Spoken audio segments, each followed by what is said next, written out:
Happy New Year, everyone. My little Quizlers. Quizlings? That's bad, not Quizlings. How's everyone doing? We've had hello. We've had half a week of 2021. How's it been treating you so far? Better than 2020? I mean, well, actually, I was going to say we didn't know how bad 2020 was going to be from the start, but new beer, new me. Not for me. We're doing dry January here. I mean, there were those. The first week of 2020 was actually pretty bad news-wise. Hey! Wow, the chat is popping tonight. Loads of people in. Love to see it. Bonsoir. Happy New Year. Haven't even been to the pub yet. Well, I mean, you know. Even if we could, we wouldn't be, because we're doing dry January here at Trivia Mystery, both me and Jessica. So instead of, we usually do the beer of the week, but it's tea of the week for the next month. So Darjeeling, I'm on the Darjeeling here. It's all right. It's been in the cupboard for a while. Boom, Annie.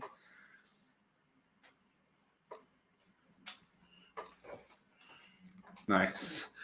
I mean, the most snow you've seen in Germany, I'm sure, is absolute just amateur hour compared to northern Quebec, but and take what you can get, I suppose.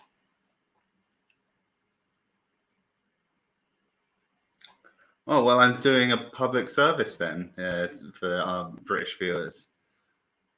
First, helping you stay home, and second, you don't have to watch Boris Johnson.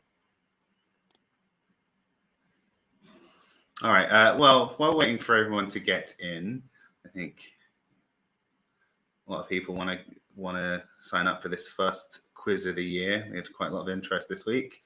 Let's run through the rounds that we've got coming up tonight.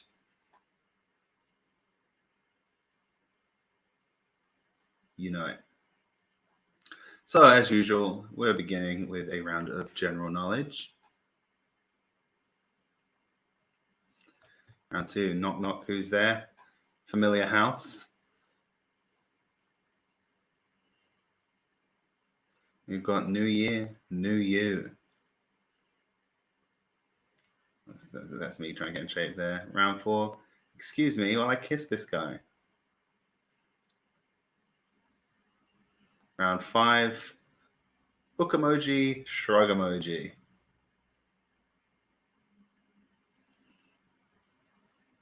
Round six, got world champions. Round seven, TV totalers. And as always, we'll be rounding out the quiz with a second round of general knowledge. That's still pretty hot. I have to leave that a second. All right. So remember, as always, your answers aren't final until you hit submit at the end of each round. I think we do have some new teams in this week. So just in case it is your first time playing, please use the same team name each round. It just helps us to keep track of the scores. So yeah, if you want your score, if you want all your points to be added together, which is useful if you want to win, then use the same team name each round. So it will ask you at the start of each round for your team name. But otherwise, I think we'll give latecomers another second to get in. January, the alternative to dry January. All right, so let's have a look. We've got round one, general knowledge. Yeah, we'll get started.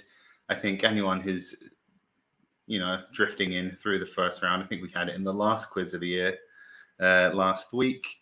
As long as you get in before we start going through the answers to round one, it's all right. So we'll hear our first question of the night. So you'll have heard about January 1st being Public Domain Day. It's been a thing for the last couple of years as the old Mickey Mouse copyright laws expired in the US a couple of years ago. So which of these public works did not enter the public domain on January 1st this year? Is it The Trial by Franz Kafka, Mein Kampf by Adolf Hitler, Mrs. Dalloway by Virginia Woolf, or The Great Gatsby by F. Scott Fitzgerald? So which one of those works did not enter the public domain on January 1st?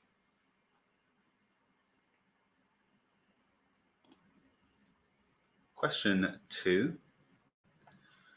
Which unusual method does the Panamanian golden frog use to communicate with potential mates?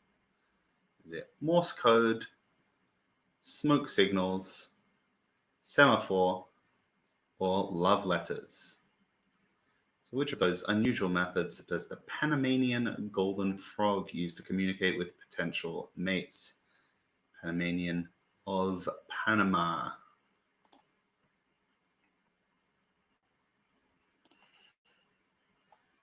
Question 3. Which of these flowers is not poisonous for cats? So we want the one that's safe for cats. Orchids, daffodils, lilies, and chrysanthemums. Chrysanthemums. So which one of those is safe to have around your cat? Don't need to call the vet if your cat has been sniffing around at it. I think we have a few cat owners in this evening, so I hope for their sakes you get this one right.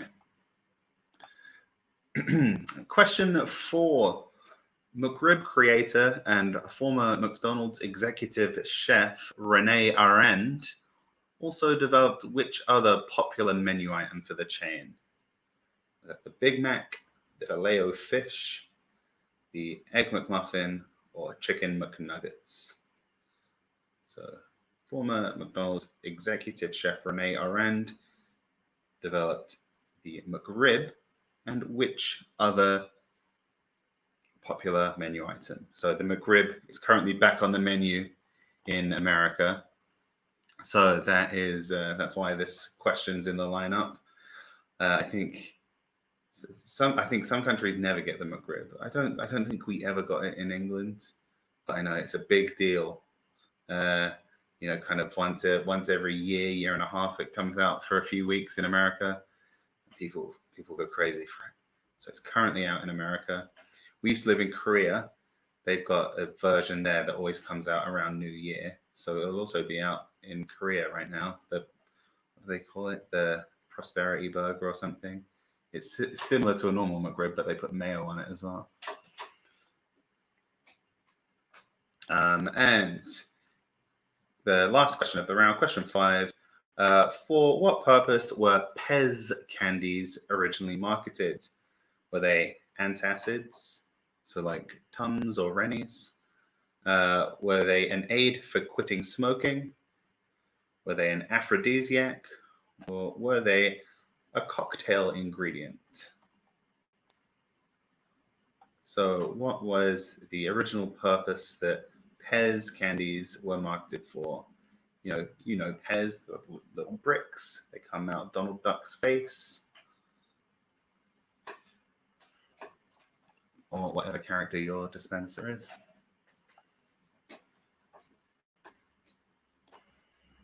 All right, so I'm going to read through all of those one more time, just questions. So question 1, so because you'll see the options available to you on the form. Question 1, which of these works did not enter the public domain on January 1st this year?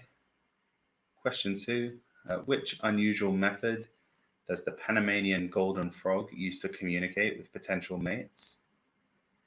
Question 3, which of these flowers is not poisonous for cats? Question 4, the creator of the McRib, Rene Arend, former McDonald's executive chef, what else did he invent for McDonald's? And question 5, For what purpose were Pez candies originally marketed? Semaphore is well, I mean, this is part of the trivia, isn't it? But no, I'll tell you what semaphore means. It helps you understand the question better. It's not giving it away. Semaphore is like a flag language. Guys on boats with flags. Flag code. Naval thing.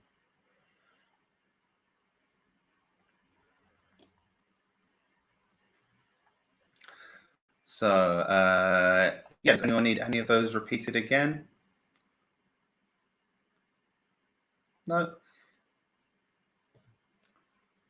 What's everyone's plans for the year? Any resolutions? I may have bitten off more than I can chew. I said, doing dry January. We're doing Yoga with Adrian's 30-day like yoga January thing. What else are we doing? I've started doing Duolingo, trying to learn Romanian again. So hopefully I haven't taken on an unrealistic amount of self-improvement. Whoa, congratulations. Congratulations to the Van Goghs. Getting married. Veganuary. Yeah, that's a popular one. We've cut out a lot of meat, but I don't think we're ready to go full vegan. Jessica doesn't really eat meat at all. I eat meat once or twice a week, but I think we'd struggle without, eggs and cheese and butter.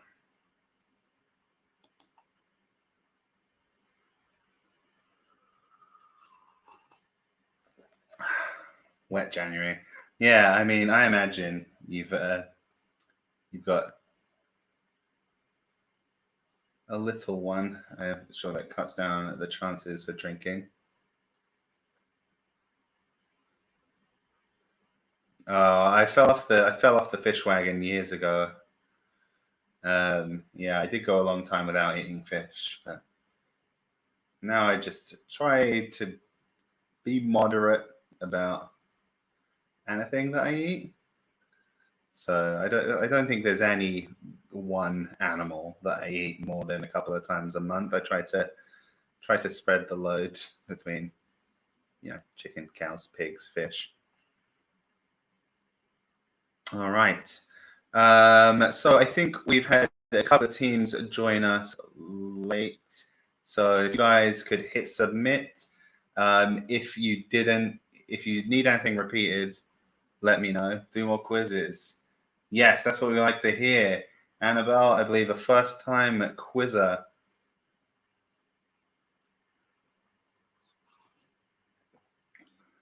With us here. Obviously, I'm sure you've quizzed before more in your life.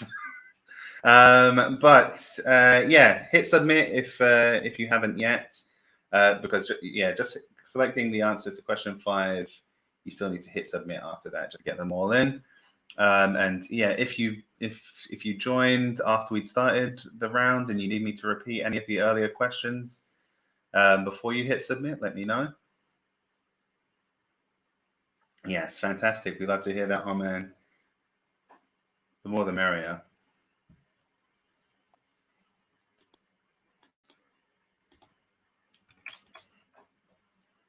I think we're still just waiting on 1 or 2 teams to get their last answers in. This is a lovely cup of tea. Okay, I think the last team's coming now, so we can run through the answers. So first of all 4 books in the question were published in 1925, which that's the year for Public Domain Day this year. But Hitler's Mein Kampf has already been in the public domain for a few years because the time period is different in German copyright law. Kafka's the whole thing with the Kafka novel was it was published against his wishes after his death. I think it's still subject to American copyright law because of the way it was published. So yeah, Mein Kampf was the answer there. The Panamanian golden frog communicates by waving its large hands in a technique that has been compared to semaphore. So that's flagboat code. And it's theorized that they do this because the bubbling streams that they live around are too noisy for the tiny frogs to make themselves heard over. They just can't ribbit loud enough. While researching the cat question, I learned it's a miracle that cats ever lasted long enough to become pets. Just about every plant is toxic to cats, except orchids, apparently. Orchids are safe for cats, at least according to the online sources I've found. But yeah, lilies, daffodils, chrysanthemums can all be toxic. I think daffodils is mainly the bulbs, which, I mean, how would your cat be coming across the bulb? Okay, then after that, Luxembourgian Rene Arend was a gourmet chef before accepting the McDonald's executive chef position, in which capacity he developed the chicken McNugget before going on to invent the McRib. So the other sandwiches mentioned were all created by McDonald's franchise owners. So the Big Mac by Jim Delegati of Pittsburgh, the Filet-O-Fish by Lou Groen of Cincinnati, and the Egg McMuffin by Herb Peterson of Santa Barbara, which they've all got delightfully characterful names. And finally, Pez candies were originally marketed as a substitute for cigarettes. Also, the iconic dispensers weren't introduced till more than 20 years later. They were just selling those weird little sleeves of bricks without a cartoon character to spit them at me. Unthinkable. All right, so let's look at the scores after that first round.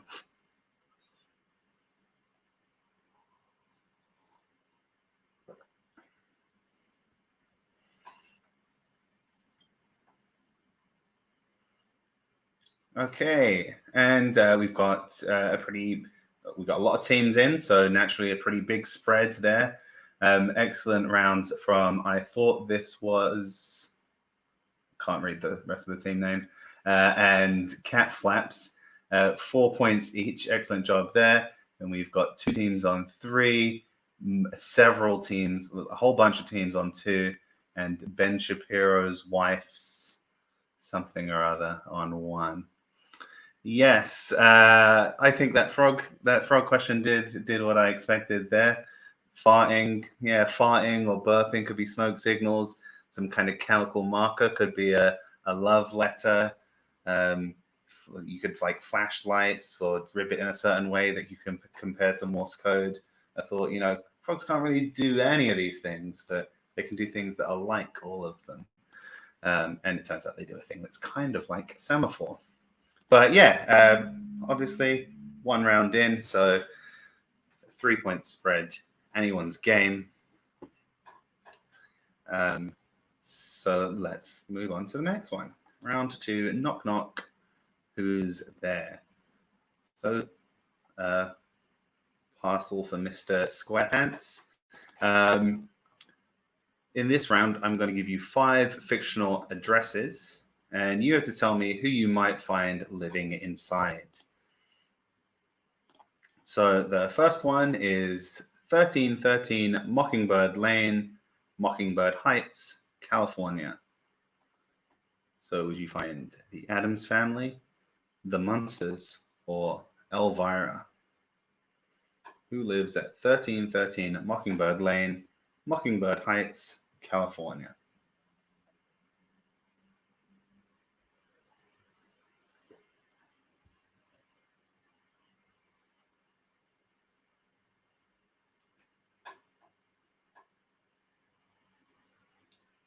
Let's see the second one.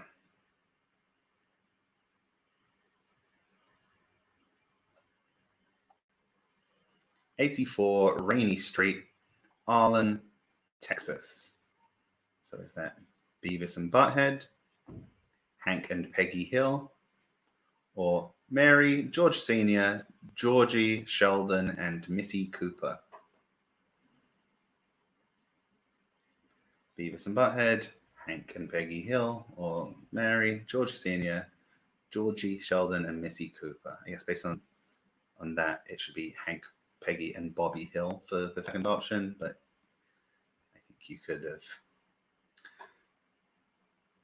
extrapolated that. All right, address number 3 is 177A Bleecker Street, Greenwich Village, New York City, New York, and a zip code.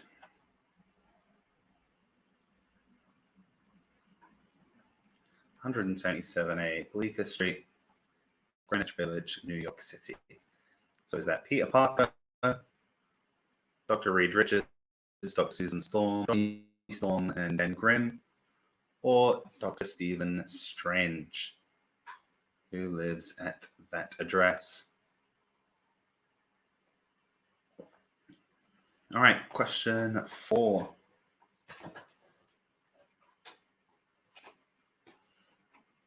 "42 Wallaby Way, Sydney. Is it P. Sherman, Dame Edna Everage, or Taz, the Tasmanian Devil?"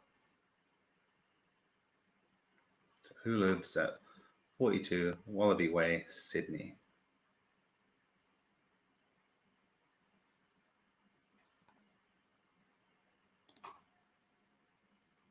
And question 5, who lives at apartment 1901 at the Elliott Bay Towers, Seattle, Washington? Is that Dr. Fraser Crane, Dr. Meredith Grey, or Special Agent Dale Cooper?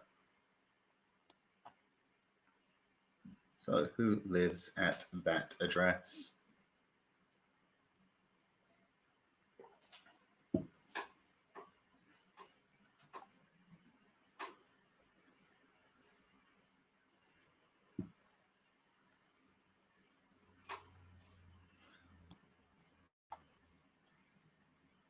Another thing from when we lived in Korea was how weird not weird, just different the address system was.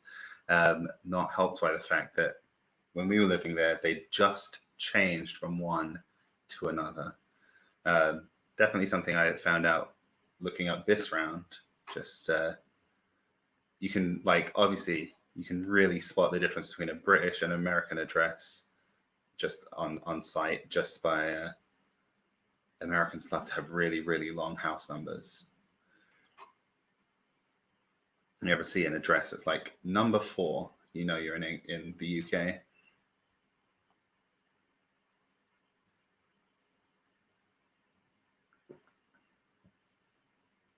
All right, so not that much to choose from here to get those answers in.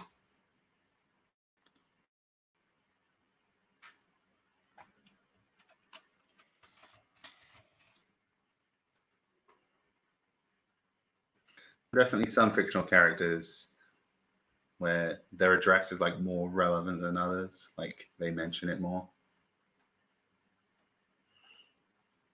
Okay, I think everyone's in, so we'll run through the answers quickly. First up was 1313 Mockingbird Lane, Mockingbird Heights, California, and I'd say this is probably the hardest one if you're just guessing, because these are all pretty similar vibe characters here.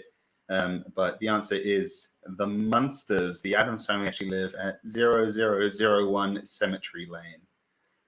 It's the Munsters that live at 1313 Mockingbird Lane. 84 Rainy Street, Arlen, Texas. Arlen is the fictional town from King of the Hill, kind of like Arlington, which is where the Dallas Cowboys play. So that's Arlen, Texas. Hank and Peggy and Bobby Hill live there.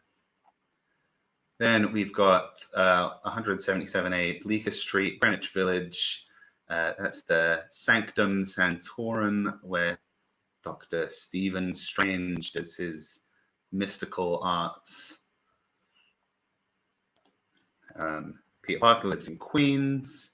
The Fantastic Four live in the Baxter Building. And then question 4, 42 Wallaby Way, Sydney. P. Sherman, 42 Wallaby Way, Sydney.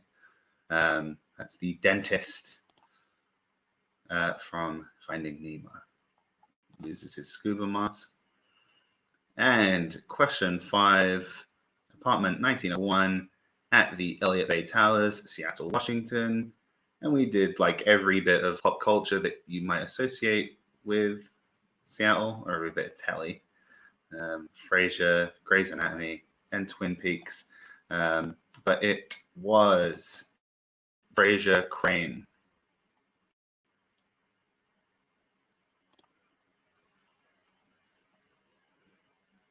All right, so let's have a look at the scores after that.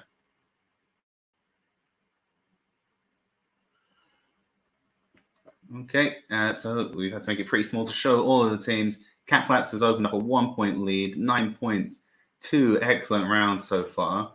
I thought this was AA, I've been informed is the full team name, just behind on 8. The Van Goghs and all the way in the butt on 7. Ben Shapiro's wife's vagina on 6. Pine Trees Inc. and Chaptagus. They're so this is a little small for me to read. I'm half blind. Also on 5. And then Know Your Chicken and It's Snowing on 4. So still 5 points in it. That can all change in a single round. But congrats to Cat Flaps on the early lead. Yeah, the curtains do look a bit Twin Peaks, a bit Black Lodge, don't they? All right, so on to round 3, New Year, New You. So this round, you know, it's the new year. A lot of people will be making the decision to get in shape. And what a way to do that than with some gimmicky product that you saw in an infomercial. So we're going to show you the little GIF clips of 5 different such products, infomercial workout products, and you just have to guess what the real names are. So I've given you 3 options for each one.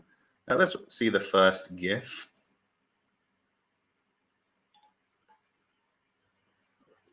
Yeah, it looks like it's working its magic. Probably great for whatever muscle group it is supposed to be working. And you just need to tell me which of these is the real name. Is it the Unicycle? Is it the Ab Circle Pro? Or is it the Core Spinner 2K? What's the real name of that device? All right, let's see the second one. Fantastic. Just glistening. Just a glistening specimen there. What's he holding? Is it the Grip and Rip Extreme, the Bicep Blaster, or the Shake Weight?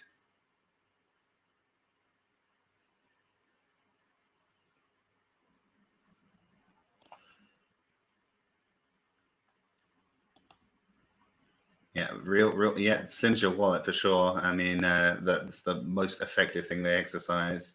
Yeah, real furious. I mean, this is definitely an attitude that crops up in these infomercials. Let's see the third one. Oh, and again, going furious. Is this one called the Gazelle Glider, the Cardio Flyer Elite, or the Air Runner? Gazelle Glider, Cardio Flyer Elite, or Air Runner?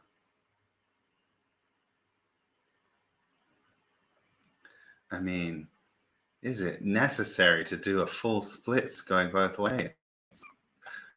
All right, let's see number 4.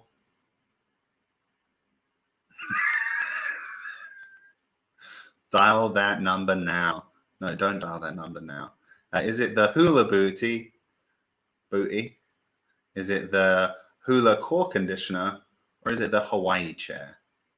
Hula Booty, Hula Core Conditioner, or Hawaii Chair?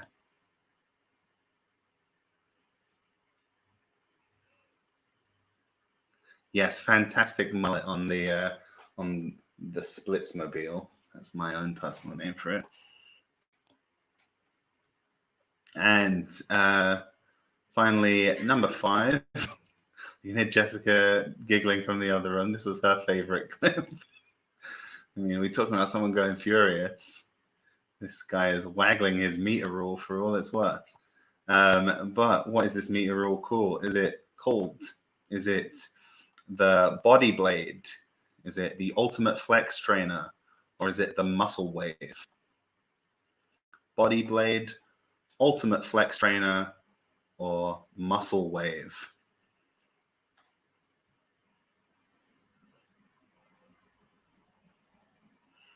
So if you ever saw any of these infomercials, you're definitely at an advantage. Some of them went kind of viral, some more than others.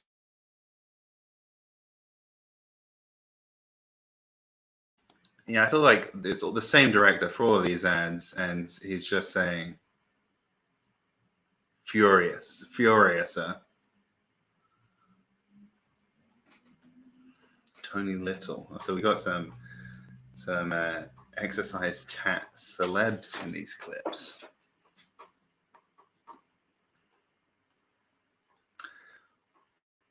And ever buy a gimmicky fitness thing? Doesn't have to be as gimmicky as these. I mean, I was looking into these, and like they all are like well reviewed on Amazon and stuff. Like people just love them.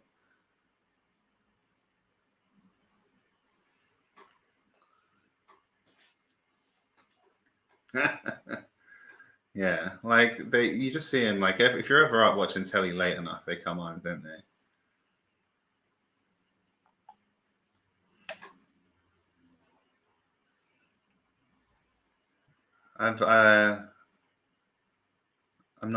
I've never really had that much of a fitness phase, to be honest. An ab flex, I don't know what that looks like. The names don't always correspond to what it looks like.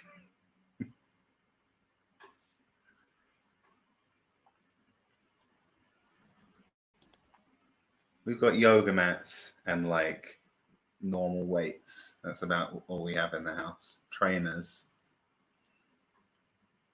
All right, just waiting on a couple of teams. So get those answers in, guys.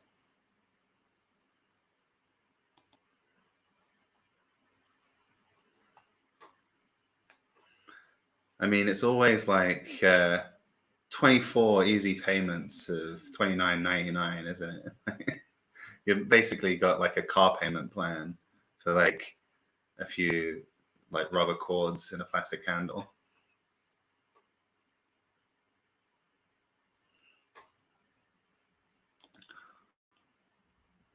Either, if I have to be perfectly honest.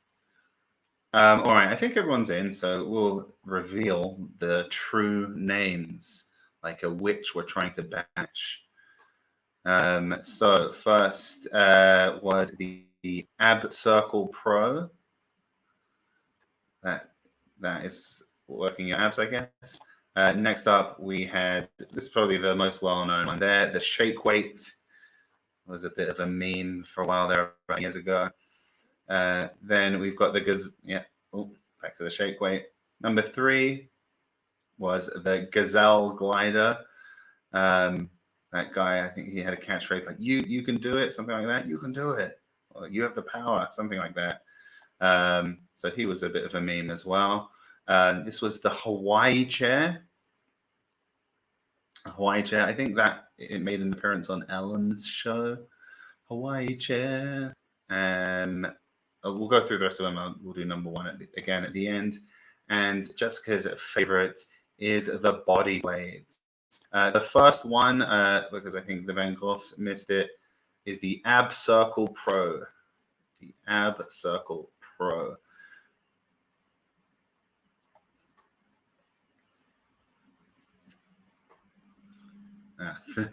Fitness these donuts in my mouth. Very good. Let's see the scoreboard after this round.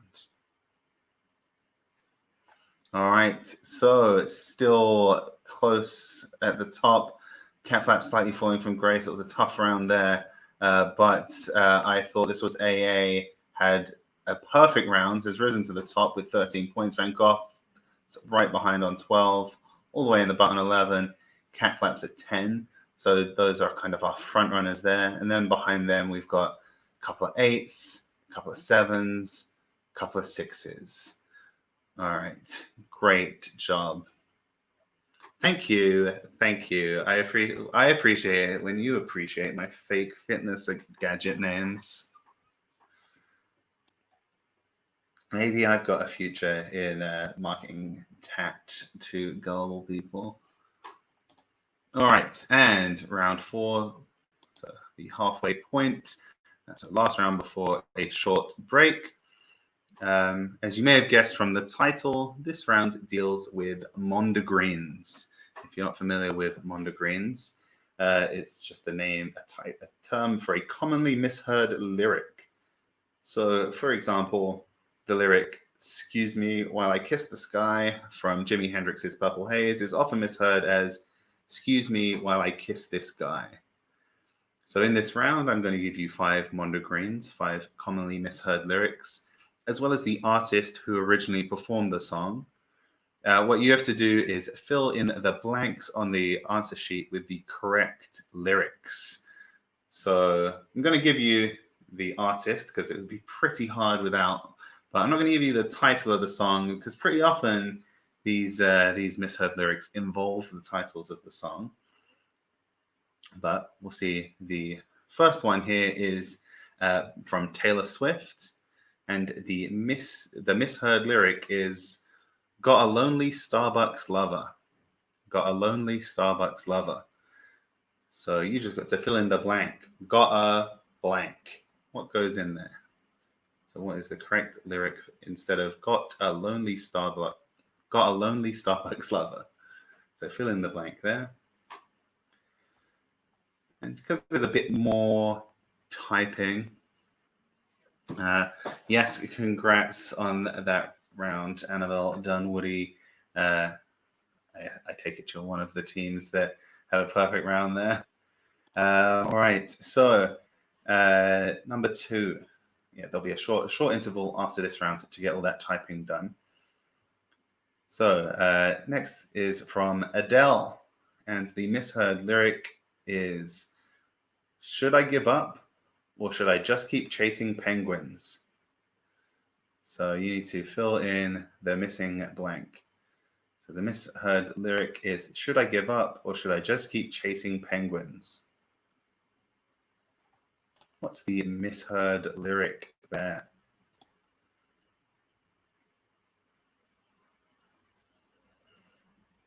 Okay, number 3. The artist is Creedence Clearwater Revival.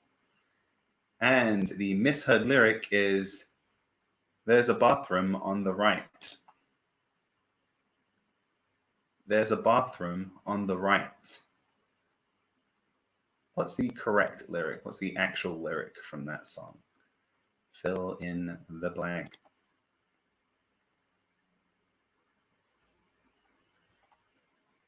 So the lyric is, "There's a bathroom on the right."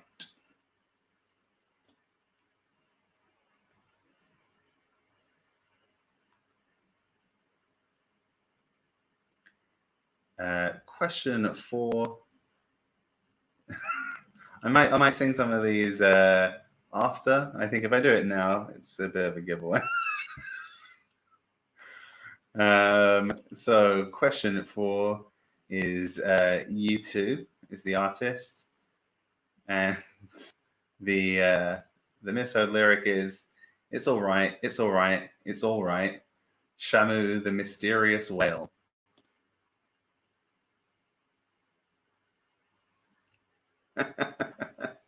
All right, okay, so you are currently in the lead. Always nice when a newcomer has a strong showing. All right, so one more time, U2 and the misheard lyric, "It's all right, it's all right, it's all right, Shamu, the mysterious whale. And question 5. I'm not even going to give you a misheard lyric because no one knows what the final word of this line is, but you're just going to fill in the blank. I'm even going to tell you what the song is because that's right in the title. So the song is Seal. It's Kiss from a Rose. The artist is Seal. The song is Kiss from a Rose. And baby, I compare you to a kiss from a rose on the blank. Fill in the blank there. So not strictly a Mondo Green in this one. Just what's the last word of that line?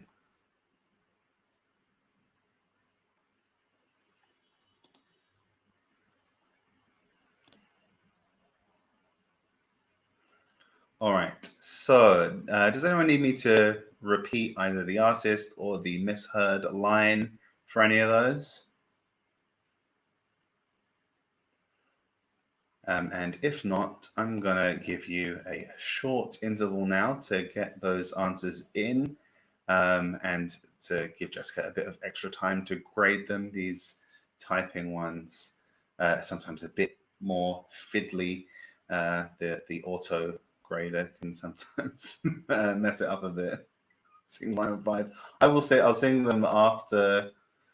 Okay. Also, got a lonely Starbucks lover. There we go. That's about as singy as I can get. All right. Oh, so you want to hear number 1 and number 5 again? Number 1, yeah, got a lonely Starbucks lover. Got a lonely Starbucks lover.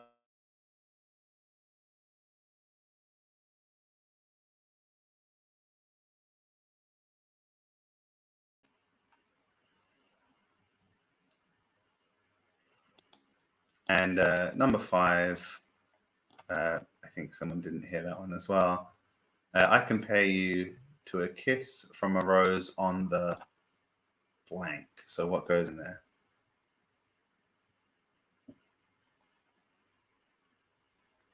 All right, so with that, I'm going to give you guys a short interval. I'm going to stretch my legs. You can do the same. Make yourself a cup of tea. I recommend Darjeeling. And I'll see you in a minute and a half, 2 minutes, something like that. All right.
All right. So I think we're just waiting on one or two teams now.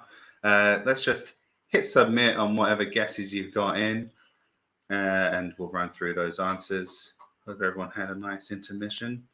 What are your favorite Misheard lyrics? Are there any songs that you always thought were like one thing, and then it turned out to be something else? Like I found that happened all the time with songs I listened to when I was a kid. You know, music that my parents would be listening to. I can't really remember it now. It's a long time ago, but I would just basically make up my own lyrics. You know, whatever was on in the car. Often the Cranberries in those days.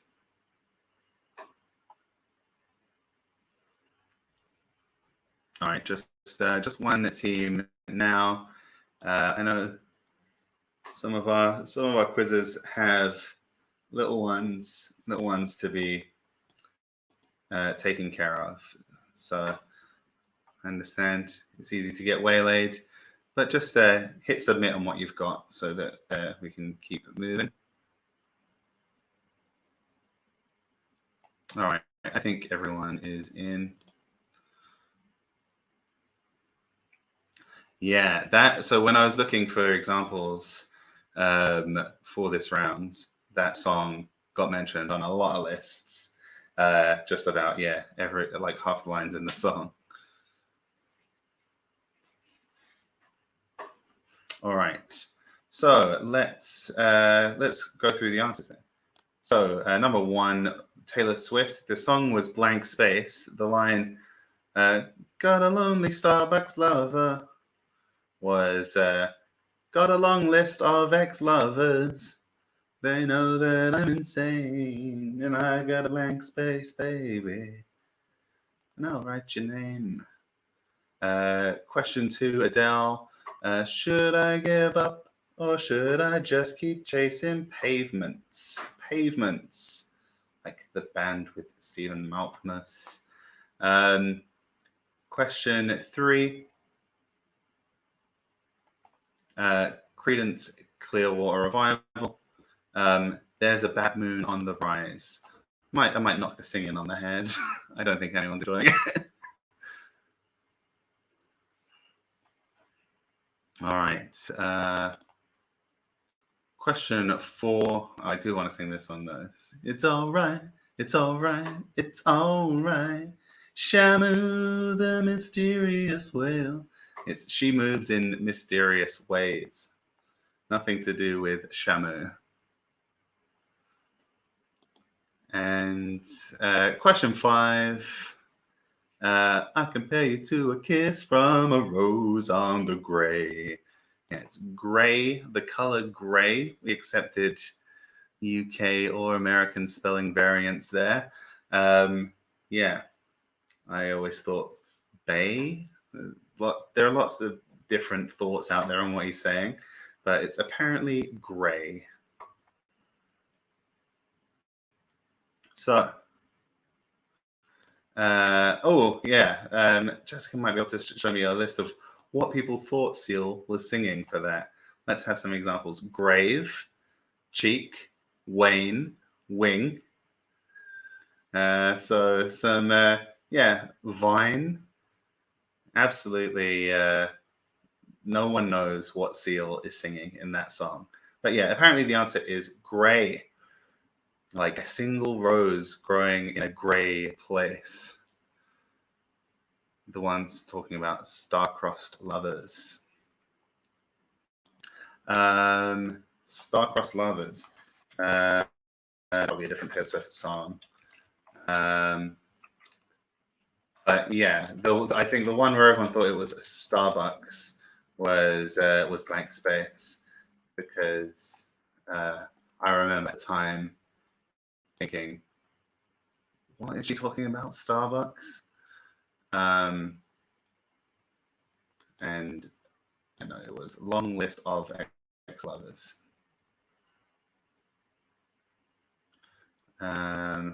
Just check here in case if it's the same, if it's like a variant, we might have to give a point there. But no, long list of ex-lovers, long list of ex-lovers.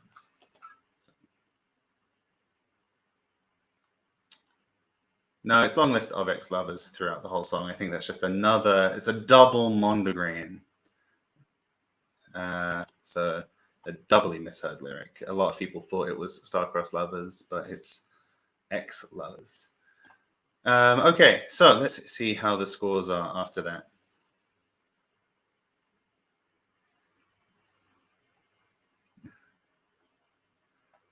I mean, that's the thing with these misheard lyrics. The made-up versions are often a bit better than the real song.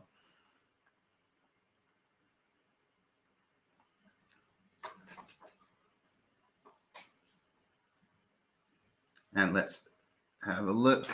I thought this was AA still in the lead with 16 points. The Van Goghs have moved into second with 14. All the way in the butt, 13. The so-so, I can't read that from here. Ben Shapiro's Ice Vagina, Cat Flaps, and No Your Chicken, Pine Tree Ink, and Chaptagious. Oh, and It's Knowing. A lot of teams in today. Busy evening. Love to see it. All right. So, congrats to, I thought this was AA, extending the lead slightly, but there's still half a quiz left to play. So, let's see if you can go on. During round 5, book emoji, shrugged emoji. I'm going to make sure that I'm still in shot when it's... So the more analytical minds in the audience may have already cracked the code of what's going to happen here. We're going to give you 5 book titles, but represented in emoji form. So just like bloody millennials are texting on the bloody mobile phones or getting participation trophies from the gender-neutral avocado toast eating competition. That's probably what they're doing. Just texting emojis. Wait, I'm a bloody millennial. Bloody millennials acting in accordance with the incontrovertible flow of time. Anyway, the concept is pretty straightforward. So let's see the first title.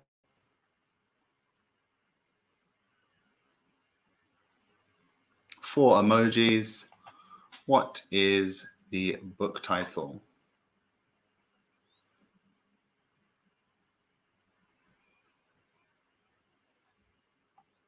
So type your guesses. And now let's bring up the second one. Only 2 emojis here. A little more succinct.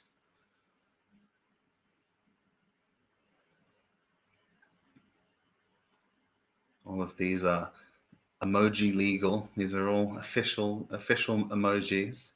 Let's see the third one. A 3 emoji title. What is the book?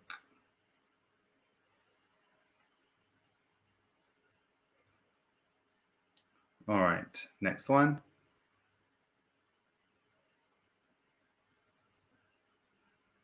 All right, we've got 5 emojis this time.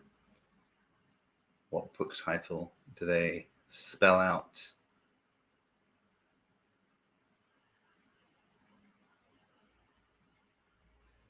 And let's see our final emoji title. Another 2 emoji title.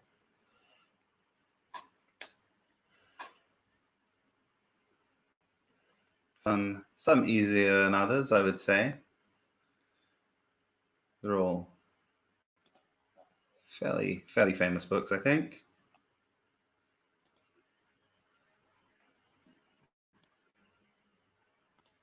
I think a pretty good range on depending on what kind of thing you like to read.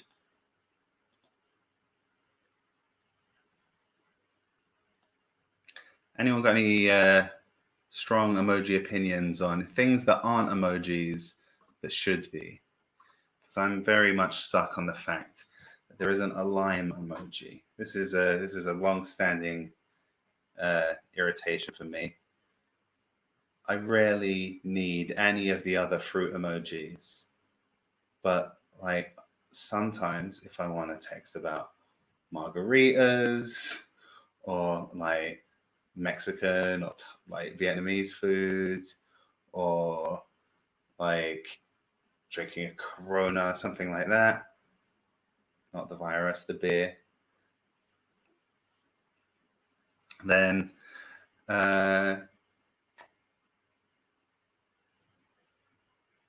yeah, there's a lot more times you'd want to text about a line than you might think about at first. Just know that it's something that several times I've been scrolling through it and been like, how is there not a lime emoji? White wine, there isn't a white wine emoji. Are you kidding me? Ridiculous. Tip of the hat would be a good one in terms of like expressions. These are good suggestions. Lime is definitely the one where I've like several times found myself wanting it. Yeah, I can't believe there isn't a white wine emoji. I mean, we don't really drink white wine that often, but so we hadn't noticed. But it's only fair. If there's red wine representation, there should be white wine. But then I guess you have to give rosé wine, and it's like, oh, orange wine. Is it just a fad? Does it get an emoji? Maybe you could just hold it down. Like, you can get different skin tones for the people emojis now. You should be able to do that with the wine. Yeah, tip of the hat definitely has because hat tip is kind of like H/T. That's kind of in the online lexicon.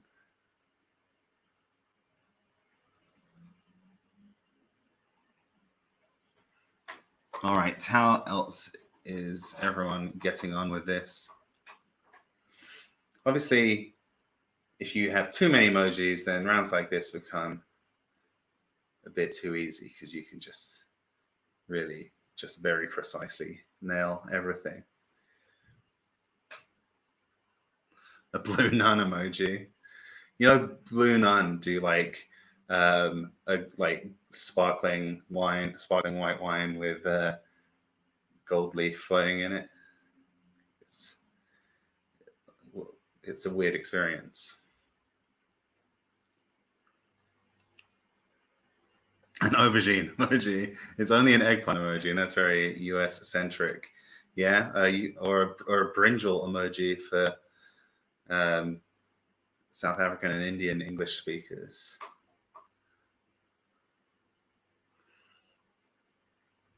Capsicum emojis for Australians. Okay, still waiting on a few teams. Let's get those guesses in, guys.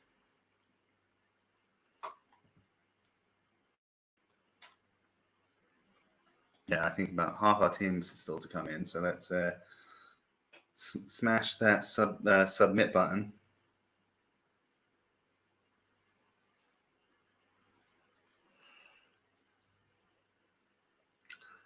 Yeah.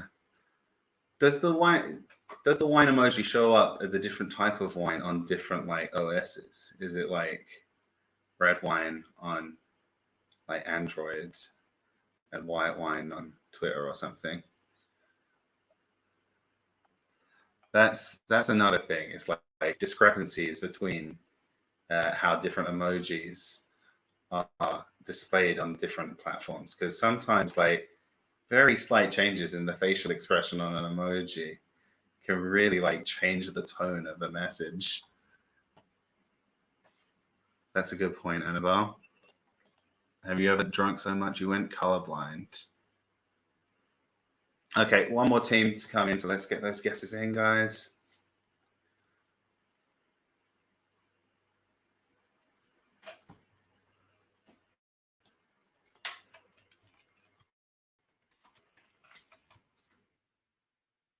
So I think it's cat flaps waiting on. Oh, no. Sorry about that, cat flaps. So we'll go through the answers. Yeah, I haven't checked what wine emojis I have available to me. That's something to investigate after this. So first up was one I think you could put together, just kind of sound it out. So we've got divers, like diving mask and snorkel. So diving, there's a bell and the butterfly. The diving bell and the butterfly. That's true. There are champagne emojis, which are of white wine. So the diving bell and the butterfly was the answer to number 1. The next one, a kite and someone running, the kite runner.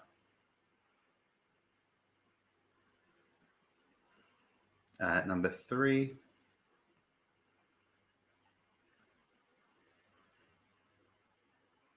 a clock, someone who is working, and an orange, clockwork orange. A clockwork orange is the answer there. This one, probably the hardest one to puzzle out. We've got a post box, the symbol for like Mars, maleness, so that's man. Infinity symbol, always, and 2 rings. So the postman always rings twice. The postman always rings twice. And the last one, I saw someone in the chat saying, well, sorry about some of my silly guesses, unless Norwegian Wood is a novel I missed. Well, that was a good guess because it's Haruki Murakami's Norwegian Wood. So let's have a look at the scores. And it's now a tie at the top. 19 points apiece for the Van Goghs, and I thought this was AA after the Van Goghs have a perfect round there. All the way in the butt, 1 point back on 18. The So-So Chivka, I see. It's the certificates. I couldn't, the text was a bit too small before. The So-So Chivkas at 16. Know Your Chicken and Ben Shapiro's Wife's Vagina and Cat Flaps all tied on 14. Yep. So sometimes, it's like catchphrase. Say what you see. It works sometimes.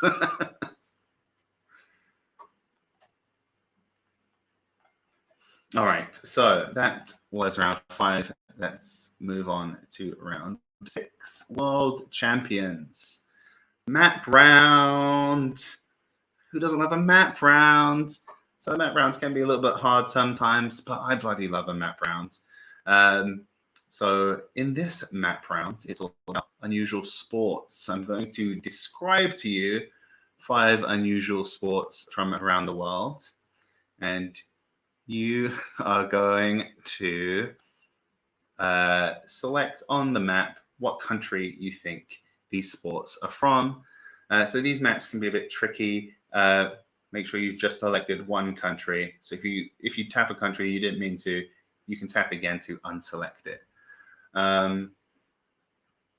Yeah, you can pinch and pinch and unpinch to zoom and zoom in and out if you're trying to select a smaller country as well. But let's describe the first sport so you get the gist. So this sport has been played since the 16th century with players for the 4 teams only allowed to play in the historic district in which they were born. Teams of 27 each compete to throw or kick a ball into the opposing net with almost no restrictions on punching, kicking, and wrestling, with matches often devolving into an all-out brawl and ending in serious injuries.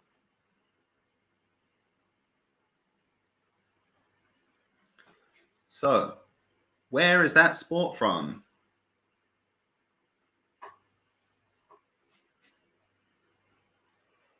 So, have a little scroll around, look around on the map. Maybe you've heard of it. Maybe you just get a vibe from it, and choose a country.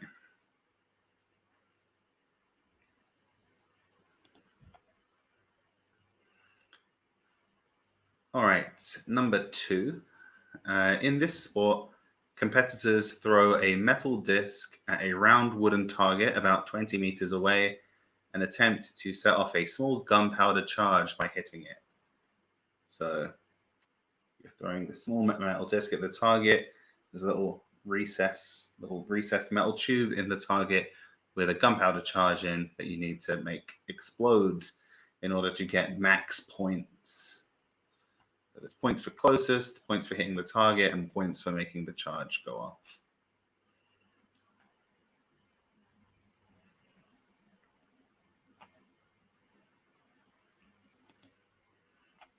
So where might have a game like that?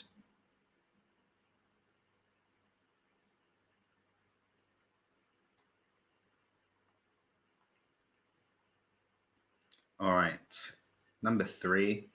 In this traditional school game, teams of 150 defend a large pole each while attempting to tip the pole of the opposing team. So that's 2 poles, 300 players, 2 teams. Matches are 2 minutes long, and it's traditionally played at sports days.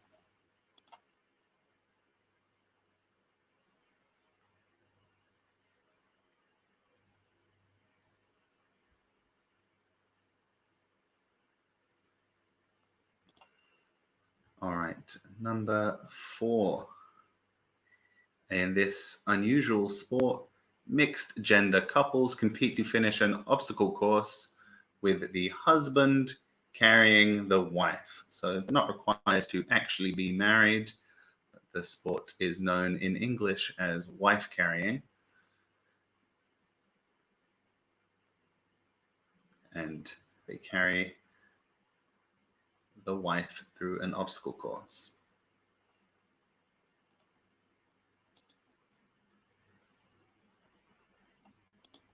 So where do you think that might happen in the world?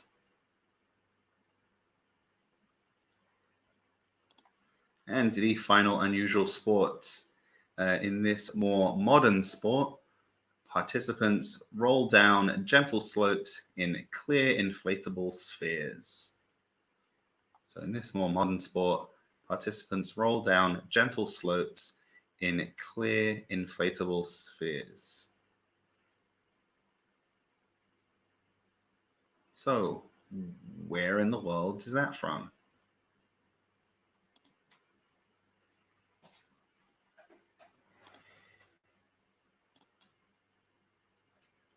2020 was a weird year for sports. A lot of stuff got cancelled. What are the odds on the Euros happening or the Olympics happening this year?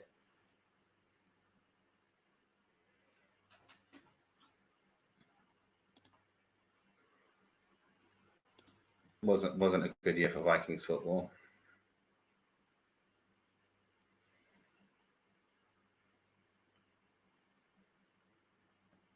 Can't believe the Bears going to the playoffs.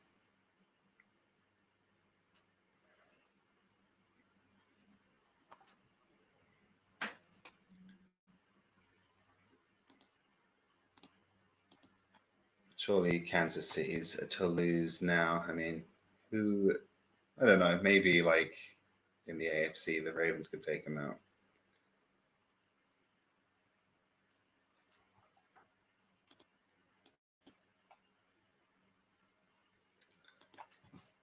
All right, so let's get those guesses in, guys.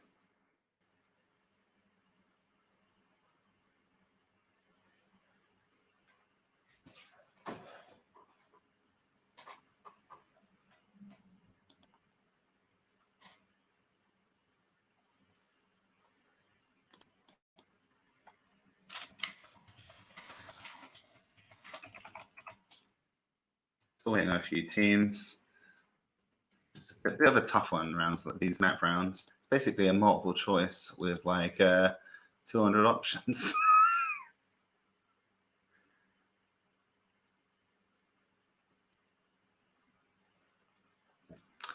Well, funny you should say that. I read about Filiappen while researching this round and was like, wow, that's great. Got to get that in there. But then we realized, we always end up sticking a question about the Netherlands in there. Which I don't want to seem like I've got favoritism to any of our teams. Yeah, that was a tough one. We'll see. if anyone got any of them.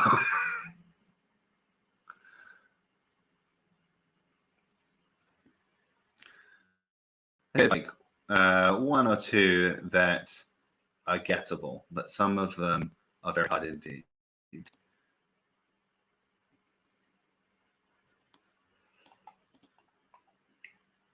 But yes, no shame in finding this round difficult. There's a lot of countries in the world. Okay, everyone's in. We'll go through the answers first of all. So first up, we're talking about that 27-a-side brawling game of ball in net. That's Calcio Fiorentino or Calcio Storico, Florentine football. So it's played in Florence in Italy. So, I think that it was on a Netflix documentary recently. So I figured maybe some people got that recommended to them by the algorithm. Yeah, bunch of just absolutely yoked out nutters just beating the shit out of each other. Then question 2, the throw a metal puck at some explosives is Tejo from Colombia. Question 3, the 150-a-side pole tipping game is called Botaoshi. It's from Japan. Question 4. Yeah, so I think some of them have shown up on documentaries from time to time.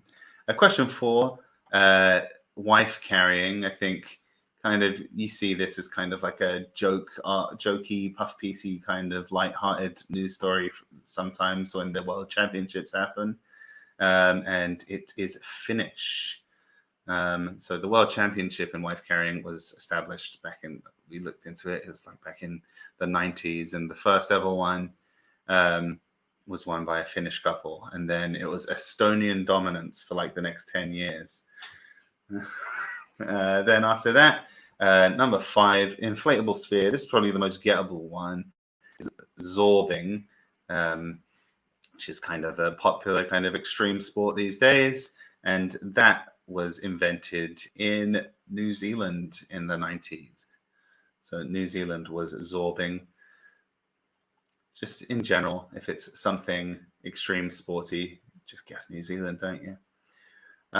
So let's see how people did in that one and how the total scores look. I think that was a tough one. Probably not a lot of high scores. Although the So-So Chifkas got 4. That will have helped them out a lot because there are a lot of 1s and 2s and 0s mixed in that round.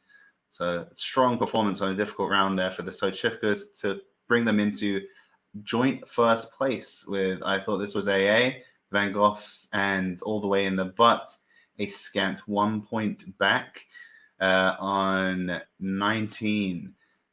So things very tight at the top with just one round to go till the final round. So let's move on to round 7, TV totalers.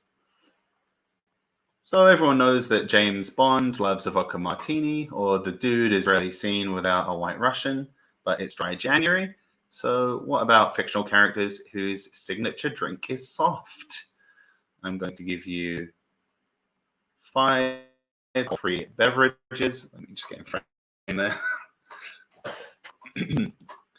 And you have to choose the character who loves to drink it. So it's a little section of the same 9 characters each time. So there are a few decoys in there. So there's 5 characters. 4 of the characters in there are decoys. Let's go through the drinks, and you just need to choose the character for each one. Despite the name of the round, there are characters from both the small and silver screens to choose from. So it's not strictly all TV, it's TV and movies. But drink number 1 is orange soda.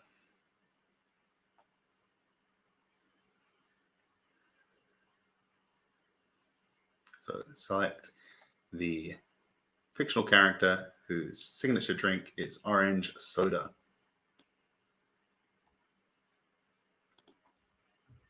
Drink number 2 is Earl Grey tea.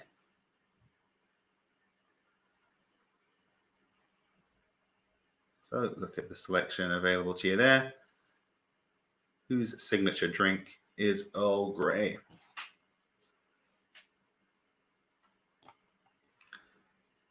All right, number 3 is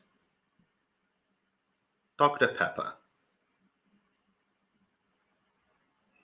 So, of the characters there, who's a Dr. Pepper fan?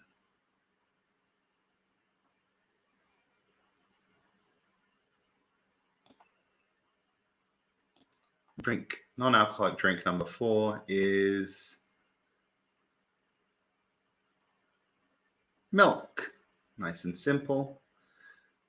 Everything a growing boy needs, milk.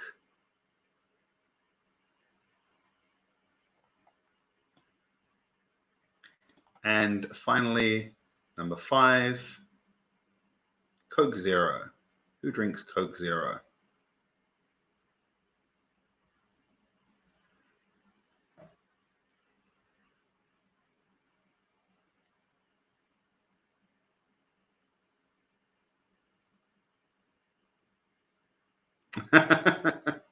Yeah, a couple of them have catchphrases that go with these drinks of choice.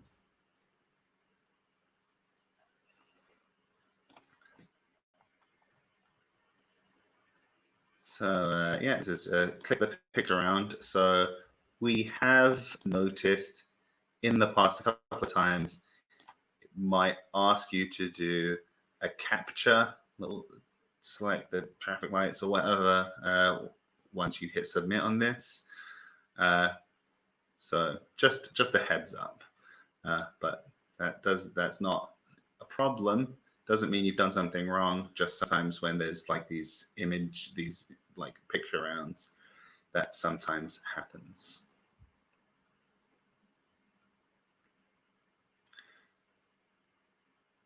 I knew I shouldn't have trusted that Dr. Pepper.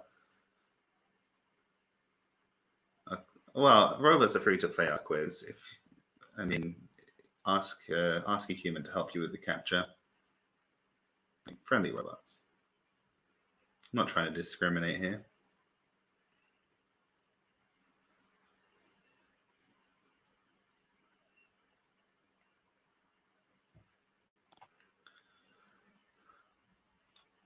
So, what's your non-alcoholic drink of choice? Obviously, I'm going various teas for the month. We've got a nice little tea shop nearby. From outside, we did not expect what it was going to be like inside. It looks quite big from the outside, and you get in, it's really snug. But also, I don't know what I expected, but it's just like the guy has like all these different teas behind. It looks like what I imagine it to be like in a weed dispensary in America. And he just like takes it down. You have a little sniff, and you have this.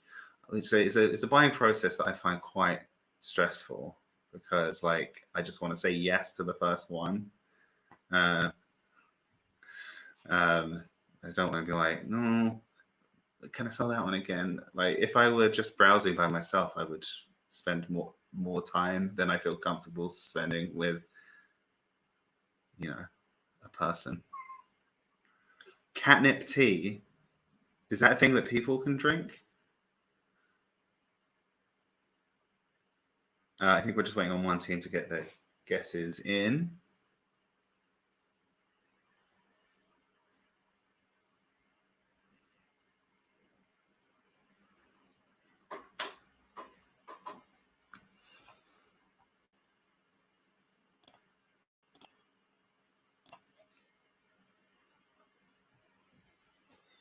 What is catnip tea a real thing?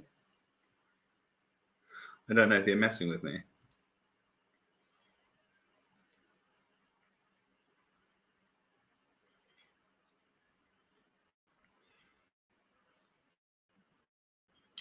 It's just the so-so chipkas that we're waiting now. Ginger beer.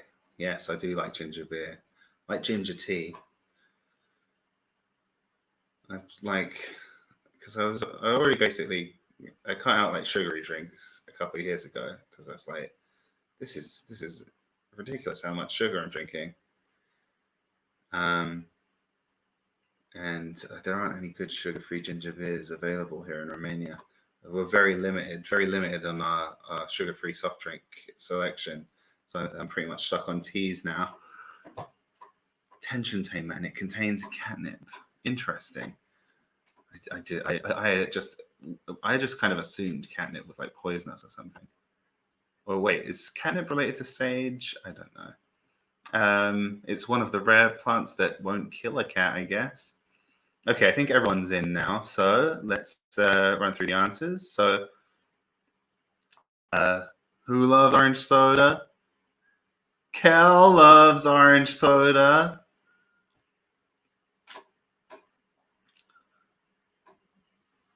Of course. And then another catchphrasey one is tea, Earl Grey, hot, from the matter replicator or whatever that thing is called in Star Trek: The Next Generation. Captain Picard likes a cup of Earl Grey. Then Forrest Gump. Is it true? I do. Oh yeah, I didn't finish the bit. Yeah, so Forrest Gump drinks a ton of Dr. Pepper. I must have drunk about 15 Dr. Peppers when he meets JFK at the White House.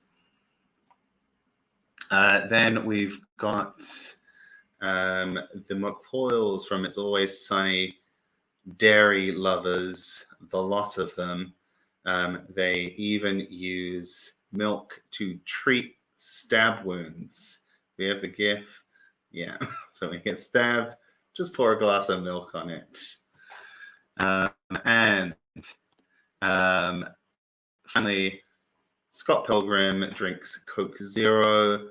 This is just from the movie. It doesn't really happen in the comics, but in the movie, he drinks Coke Zero like a lot, and also wears the Zero, like Billy Corgan's Zero shirt from that Smashing Pumpkins tour, because the whole thing is like all the Ramones ex-boyfriends have a different number associated with them, and his number is 0.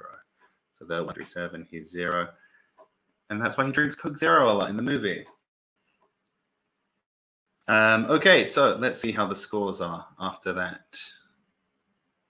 Yeah, we did get your responses in the end, but there was a little delay. But yeah, you can contact Jessica directly if that happens. Yeah, I do a lot of home brewing, but mostly the alcoholic kind. So I'm not going to drink any of that till Feb. And oh boy, you gotta be kidding me. It's a 4-way tie going into the final rounds. Now that is a close game. We had a lot of tiebreakers there in the last couple of months of 2020. And could we be shaping up for our first more than 2-way tiebreaker between the Van Goghs? I thought this was AA. Oh, who else is in it? The So-So Chifkas and All the Way in the Butts. 4-way tie. No, your chicken still technically in contention, less than 5 points back. So they could also end up in the tiebreak if the 4 teams above them have an absolute mare.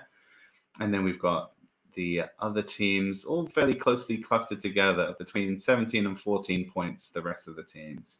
So just a 3-point spread in the back half and a 0-point spread in the top 4. Very close all around. Let's start. Let's see if we can separate that top 4 a little bit in the final round. That's going to be more general knowledge. So let me just open that up. And here we go. So first, today is the anniversary of the official opening of the world's tallest building, the Burj Khalifa. What year was it opened? Was it 2004, 2007, 2010, or 2013? So the 4th of Jan today is the anniversary. Which anniversary is it?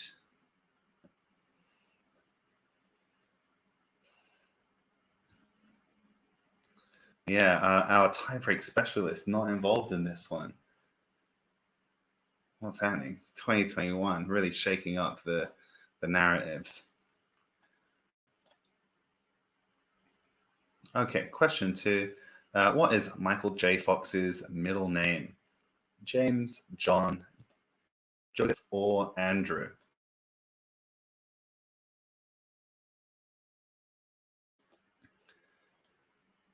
So that's Michael J. Fox's middle name. Question 3. When was the natural land bridge connecting Sri Lanka to mainland India destroyed? Was that around 8000 BCE, around 150 BCE, around 1480 CE, or February 4th, 1948?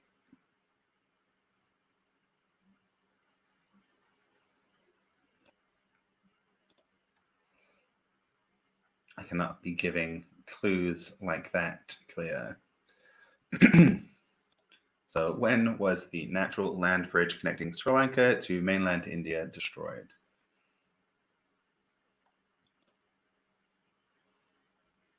Okay, question 4.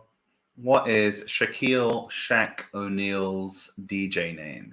So, famous NBA center, Shaquille O'Neal, also likes to DJ. What's his DJ name? Is it DJ Diesel, DJ Tiger, DJ Slam Dunk, or DJ Galactus?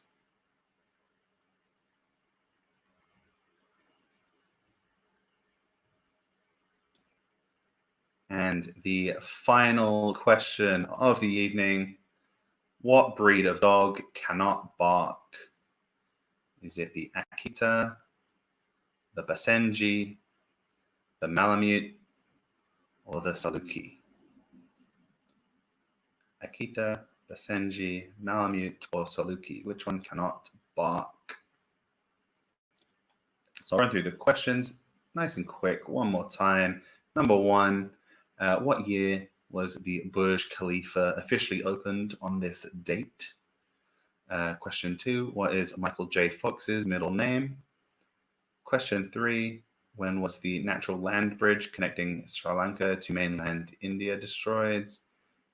Question 4, what is Shaquille O'Neal's DJ name? And question 5, what breed of dog cannot bark?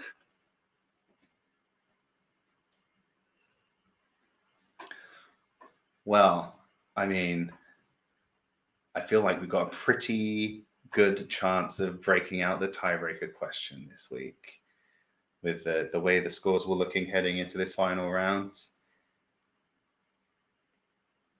I'm on the edge of my seat. Not literally, I'm sitting back in my seat comfortably, but in here, I'm on the edge of my seat.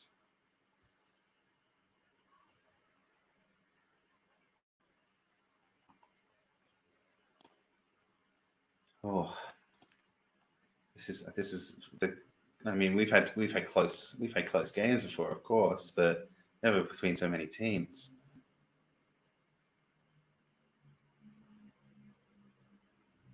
You got to throw, mix them up. I mean, you got to have some are harder, some are a bit more fun. I like to think we got the TV drinks one was a bit more of a fun one in between the two hard rounds. Rough rounds. Well, not with this dog. Oh, DJ Kazam, I should have had that as one of the decoys. What was I thinking?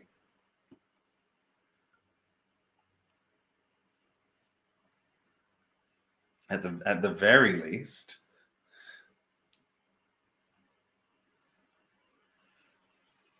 Oh, wait, I thought that was Sinbad. The comedian Sinbad. You know, he was in Shazam, that movie, Shazam, it was called. Oh, we should do a Mandela effect round in the future. Put that in the brain bank. All right. So, I think everyone's in. So let's run through the answers. Yeah, general knowledge at the end, I think, can be a shock to the system. It's the 10th anniversary of the opening of the Burj Khalifa today. So 10 was the answer there. Michael J. Fox's middle name is, strangely enough, Andrew. Full name is Michael Andrew Fox. I think it's just that classic. There was already a Michael Fox in the Actors Guild, and he didn't like the sound of Michael A. Fox, so he's Michael J. Fox. Okay. Then we've got the land. Yes, based on geological evidence and historical texts, the land bridge between India and Sri Lanka is thought to have lasted up until the 15th century, possibly being destroyed by a large typhoon in 1480, but certainly around that period of time. The remains are a collection of rocky outcroppings called Adam's Bridge that make the passage in the strait between the landmasses impassable by boat to this day. So the sea there mostly doesn't get more than like a meter or two deep the whole way between them. Then we've got Shaquille O'Neal. His DJ name is DJ Diesel, derived from one of his many nicknames on court. Galactus was also one of his nicknames.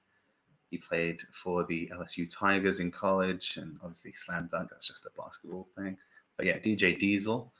And then what breed of dog cannot bark? It's the Basenji. Yes, number one was 2010. Yeah, so the breed of dog that cannot bark is the Basenji, the only formally recognized breed of dog that cannot bark.